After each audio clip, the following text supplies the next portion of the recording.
Olá pessoal, aqui quem fala é a Ana Luísa. Hoje eu vou explicar para vocês para que serve, afinal de contas, o intervalo de confiança. Por que nós, nos nossos estudos científicos, temos que colocar intervalo de confiança ao redor das estimativas das nossas amostras? E para isso eu vou mostrar uns dados para vocês aqui no programa Stata, cujas janelas eu arrumei de uma maneira diferente do usual. Então aqui à esquerda eu coloquei o do file, e à direita está a janela dos resultados, e eu vou inclusive retirar essa janela das variáveis. E também retirei a janela da revisão, que costuma ficar à esquerda da janela dos resultados. Os dados vão ser do SINASC, que é o banco de dados de nascidos vivos do Ministério da Saúde. Eu vou abrir esses dados agora. Então, para isso, eu seleciono essa linha e mando rodar clicando aqui nesse do. Ele abriu o programa do SINASC e vale dizer que o registro do SINASC é obrigatório para todos os recém-nascidos vivos. Aqui diante de nós a gente tem o banco de dados do SINASC de Goiânia do ano de 2010. Vamos dar uma olhada nos dados. Os dados estão aqui, então essa é uma sobretela do editor, eu podia também ter clicado no browser. Tem todos os 2024 registros do SINASC e todas as variáveis que estão contidas nesse banco. As variáveis em vermelho são variáveis do tipo texto, as variáveis em azul são variáveis numéricas que têm um rótulo, então aqui 2 é o feminino, 1 é o masculino, e as variáveis em preto são variáveis numéricas. A variável peso, além de ser numérica, é uma variável numérica do tipo contínuo. Eu vou fechar o editor de texto. A gente também pode saber quantos registros tem com esse comando count. Então ele nos mostra que tem 20.024 registros. E agora a gente vai fazer um histograma da variável peso. Eu já tinha feito esse histograma num vídeo anterior. Eu vou deixar o cartão aqui para vocês.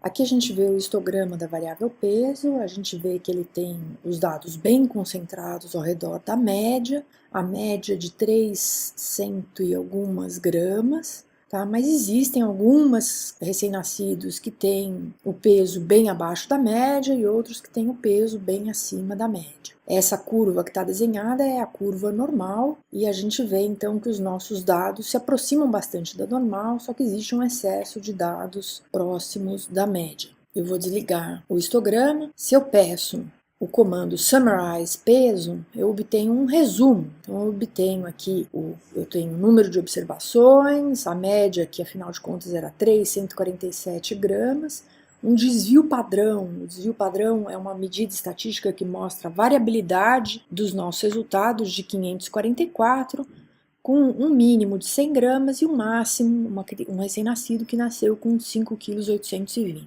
Aqui eu vou fazer um outro histograma, mas eu estou colocando aqui uma linha vermelha, um desvio padrão para a esquerda da média e um desvio padrão à direita da média. E com isso, essa é uma propriedade da curva normal, eu separei aqui entre as curvas vermelhas 2/3 da minha população. Então essa não é uma amostra, é uma população. Para isso que serve o desvio padrão. Se eu faço um outro gráfico, e aqui eu coloquei essa linha azul a 2 desvios padrão à esquerda e à direita da média, nesse caso eu separei quase 95% da população. Para separar exatamente 95%, em vez de ir 2 desvios padrão para cá e 2 desvios padrão para lá, eu teria que ir 1,96. Esse 1,96 é um número bastante importante na estatística. Mas a gente não veio aqui para falar de desvio padrão, e sim de intervalo de confiança. E daí vocês podem me perguntar, bom, então vamos mostrar o intervalo de confiança dessa população. E eu digo para vocês que a gente não precisa mostrar o intervalo de confiança, justamente porque é uma população e não uma amostra. Então, quando eu vou fazer de novo aqui o comando summarize peso, ele me mostra que a média do peso é de 347 gramas, é isso, ponto final. Eu não tenho nenhuma dúvida a esse respeito, porque é uma população. Tá? Da mesma maneira, eu vou pedir aqui para ele me fazer o resumo para o sexo feminino e para o sexo masculino. Para o sexo masculino eu tenho uma média de 3.200 e para o sexo feminino de 3,93, ou seja, uma diferença aí de 117, Eu não preciso de nenhum teste estatístico e nem de intervalo de confiança para dizer que o sexo masculino realmente nasceu no ano de 2010 em Goiânia com um peso maior do que o feminino. Por quê? Porque a população, todos os recém-nascidos que foram registrados estão nesse banco. Então vocês podem me perguntar, você está dizendo que não tem qualquer tipo de incerteza em relação a esse peso médio? Que não tem nenhum tipo de erro nessas medidas? E a minha resposta vai ser não, não é isso. O que eu tenho certeza é de que não tem nenhum erro proveniente de variação aleatória amostral, porque não é uma amostra, é uma população. É claro que pode haver crianças que nasceram em Goiânia nesse ano e que, por algum motivo, acabaram não sendo registradas. O que eu posso afirmar com base nas análises do Ministério da Saúde é que esses casos, se eles existirem, são uma minoria ínfima, ainda mais dentro de uma capital de estado, como é o caso de Goiânia. É claro também que existem erros de medida de peso e de outras variáveis no SINASC. Isso ocorre em bancos de dados primários e ocorre ainda mais em bancos de dados secundários coletados na rotina dos serviços de vigilância. Em um dos meus vídeos anteriores sobre esses dados, eu mostrei umas inconsistências óbvias. Então eu vou mostrar de novo aqui, rodando esse comando browse. Aqui a gente vê alguns recém-nascidos que nasceram abaixo de 22 semanas de gestação, ou então, nesse caso, entre 22 e 27 semanas de gestação, e que têm pesos muito altos para essa idade gestacional. É impossível um recém-nascido nascer abaixo de 22 semanas com um peso de 3.480. Aqui a gente está mostrando num banco de 20.024 registros, que pelo menos 5 desses registros têm algum tipo de erro, ou na variável gestação, aqui é o mais provável, ou na variável peso de nascimento. Erros existem, o que eu estou dizendo é que os erros que existem nesse banco de dados, eles não foram produzidos aleatoriamente por variação amostral. Vamos entender o que é variação amostral. Para isso eu vou desligar o meu browser, vou desligar o gráfico e a gente vai rodar aqui a primeira das nossas amostras. Vocês veem aqui que no do file eu escrevo os comandos em azul e sempre que eu coloco um asterisco, a linha inteira fica verde e essas linhas verdes elas não são linhas de comando, elas são linhas de comentários. Depois eu vou compartilhar com vocês tanto o banco de dados quanto o do file. Eu vou deixar um link na descrição do vídeo. Vamos para essa primeira amostragem. Eu vou abrir o banco de novo e eu vou pedir uma amostra, uma sample de 10%. Essa amostra é uma amostra aleatória. O que aconteceu foi que ele deletou aleatoriamente 18.022 observações e restaram, vamos fazer uma conta aqui, 2.002 observações, o que dá 10% da nossa amostra inicial de 20.024. Se vocês quiserem saber mais sobre o comando sample, basta rodar aqui o help sample ou escrever na linha de comando, ele vai abrir uma sobretela e vocês têm a descrição, exemplos desse comando. Vou fechar essa tela. Essa é uma amostra aleatória, então se eu peço um browse, eu vou ter acesso às observações que ficaram e nesse nosso caso aqui, o primeiro registro foi uma menina de 3.300 gramas. Se eu rodo tudo isso de novo, uma nova seleção foi feita, o primeiro caso é um menino de 3.100 gramas. E assim por diante, é isso que a gente espera, porque é uma amostra aleatória. Agora, se eu quero fixar a minha amostra, e isso eu posso querer porque eu vou rodar de novo e eu quero obter os mesmos dados, ou eu quero compartilhar o banco com colaboradores, com vocês, por exemplo, eu tenho que utilizar esse comando que chama setSeed, que é como se ele colocasse uma âncora antes de fazer a amostragem. Seed é semente. Essa semente é colocada no número que vocês quiserem. Aqui eu coloquei 1, 2, 3, 4, mas eu poderia ter utilizado outro número qualquer. Então vamos rodar essa amostra e já pedi um browse. O primeiro registro é uma menina de 2.950. Se eu rodar de novo vai ser essa menina de 2.950. E essa passou então a ser uma amostra quase aleatória. E agora a gente vai finalmente utilizar o comando para saber o intervalo de confiança da média do peso nessa amostra de 10%. Para isso eu vou utilizar esse comando CI_means, porque é uma média, e vamos dar uma olhada aqui nos resultados. Então a gente tem 2.002 observações, a média deu 360, não é a mesma do 347 da população, mas é próxima. Mas o que importa é que o nosso parâmetro populacional, o nosso 347, ele está contido dentro do intervalo de confiança. E era isso que eu esperava. Se eu rodar esse mesmo comando 100 vezes, quer dizer, eu obter amostras do mesmo tamanho, 2002, de uma maneira aleatória por 100 vezes, eu espero que em 95% das vezes, daí o meu nível de confiança de 95%, o intervalo contenha o parâmetro populacional. Em 5% das vezes ele não vai conter, mas esse erro de 5% é um erro que, de uma maneira geral, a comunidade científica aceita nas suas pesquisas. Para quem quiser saber mais sobre o comando CI, basta rodar aqui o help CI, de novo a gente tem todas as explicações e exemplos no final. Então eu recomendo muito que vocês utilizem o help file para cada um dos comandos. Agora vamos fazer uma terceira amostragem. Essa vai ser uma amostragem de exatamente 2002, só que eu vou escrever o comando de uma maneira diferente. Eu vou pedir que ele selecione 2002 e não 10%. Para informar isso ao start, eu tenho que colocar essa opção, então vírgula para começar a opção, count. E a gente vai utilizar também uma outra seed, que vai ser um número, eu coloquei aqui 567, vocês podem escolher outro.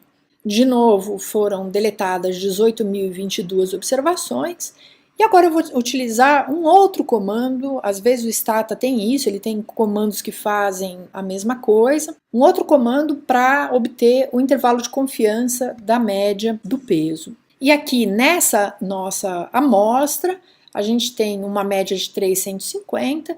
De novo, o nosso parâmetro populacional caiu dentro do intervalo de confiança. Me interessa saber nesse ponto qual que é o tamanho desse intervalo de confiança. Então, para isso a gente pode utilizar esse comando display, que é uma calculadora, tá? Eu já coloquei os números aqui, vamos rodar. Então, o tamanho entre 374 e 327 foi de 47. Agora, se eu faço uma amostra, em vez de selecionar 10%, eu só seleciono 0,5%, ou seja, só 100 registros, vamos fazer isso aqui na nossa quarta amostra. O que aconteceu foi que o meu intervalo de confiança alargou. Eu posso utilizar o comando display para fazer essa conta, e o intervalo foi de 210, enquanto que o nosso intervalo anterior tinha sido só de 47. E isso significa que quanto menor a amostra, maior o intervalo de confiança. Também é importante saber que esse comando CI ele não é só utilizado para média, ele pode ser utilizado para qualquer parâmetro.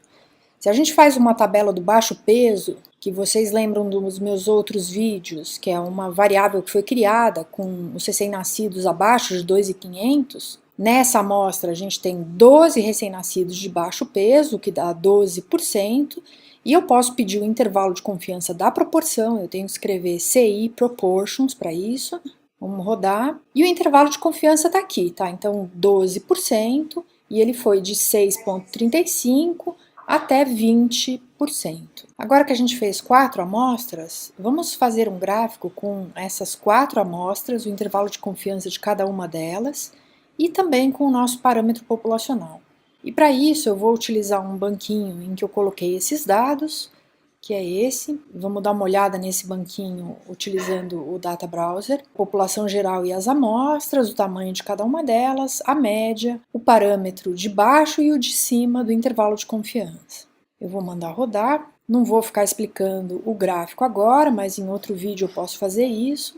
E aqui então a gente tem o nosso gráfico com o peso no eixo Y e no eixo X cada uma das nossas seleções. A amostra ela tem o peso de 347 e aqui a média, né, em vermelho, a média de cada uma das amostras e o intervalo de confiança. Como a gente tinha visto e como era mais provável, cada uma dessas amostras conteve o valor de 347 do parâmetro populacional. Essas 3 primeiras, elas eram de 2002 registros, o que equivalia a 10% da população, e elas têm mais ou menos o mesmo tamanho de intervalo. E essa última, ela era, em vez de 10%, só de 0,5% de 100 registros, e a gente viu que o intervalo de confiança, então, foi bastante aumentado, o que era esperado, porque ele depende do tamanho amostral. Para terminar esse vídeo, eu vou mostrar para vocês mais 2 fatores que interferem com o tamanho do intervalo de confiança. Um deles é a variabilidade dos dados. Para diminuir a variabilidade dos dados, eu vou fazer uma seleção em que eu só vou pegar os recém-nascidos que nasceram com uma idade gestacional a termo, 37 a 41 semanas, e com um Apgar acima de 9, um Apgar de primeiro minuto, que significa que eles nasceram bem. Então vamos rodar isso e já vou pedir o resumo da variável peso. A gente vê aqui que eles eram 11.141. De novo, essa não é uma amostra, né? É o total de recém-nascidos com essas características. O peso médio era de 3.228, com um desvio padrão de 435. Se eu faço uma amostra de 2002 registros dessa população e peço o intervalo de confiança, a gente vê que o intervalo de confiança foi de 3.194 a 3.231. De novo, ele contém o parâmetro populacional, mas o que eu queria mostrar é que o tamanho desse intervalo de confiança é bem pequeno. Vamos rodar aqui o display, a gente vê que o tamanho é de 37, ou seja, eu diminuí um pouco a variabilidade dos meus dados, fazendo uma seleção dos recém-nascidos que nasceram com algumas características especiais, e com isso eu diminuí o tamanho do intervalo de confiança. Por último, outro fator que interfere no tamanho é o nível de confiança. Então, vamos de novo abrir o banco, fazer uma seleção de 2002 registros. Só que agora, no meu comando CI, eu vou pedir um nível de confiança de 99. Normalmente a gente não escreve essa opção. Eu poderia escrever vírgula, level 95 em todos os meus comandos, mas ele é o default, ele é o padrão, então eu não preciso escrever. Rodando isso, a gente tem aqui o intervalo de confiança e vamos calcular o tamanho, e o tamanho deu 65, enquanto o tamanho da mesma amostra com um nível de confiança de 95 era de 47. Então aqui a gente vê que com um nível de confiança maior, eu necessariamente obtenho um intervalo de confiança maior. Pessoal, só para terminar, eu abri de novo aqui o gráfico, eu queria dizer para vocês que essa situação apresentada nesse vídeo, da gente ter o resultado de uma população, é uma situação absolutamente excepcional. Não é isso que acontece no dia a dia. No dia a dia a gente tem resultados de parâmetros para a nossa amostra, e o que a gente quer saber é justamente o resultado da população. Então, a média da população, a porcentagem da população, baseado no resultado da amostra. E é para isso que serve o intervalo de confiança, porque o que importa não é exatamente a média da amostra. O que importa é que no intervalo de confiança apresentado, se a amostra foi retirada de uma maneira científica da população, em outro vídeo eu posso discutir mais sobre amostragem com vocês, então se isso aconteceu, essa é uma amostra representativa da população e o que eu quero fazer é a inferência estatística. Então, a partir dos dados da amostra, saber um pouco mais sobre a população da qual ela foi retirada. E é isso que a gente está vendo aqui. Então, no intervalo de confiança, está contido o valor da população. E eu tenho 95% de certeza que isso está acontecendo. Então era isso que eu tinha para falar para vocês. Eu espero que tenha sido útil. Deixem seus comentários e até uma próxima.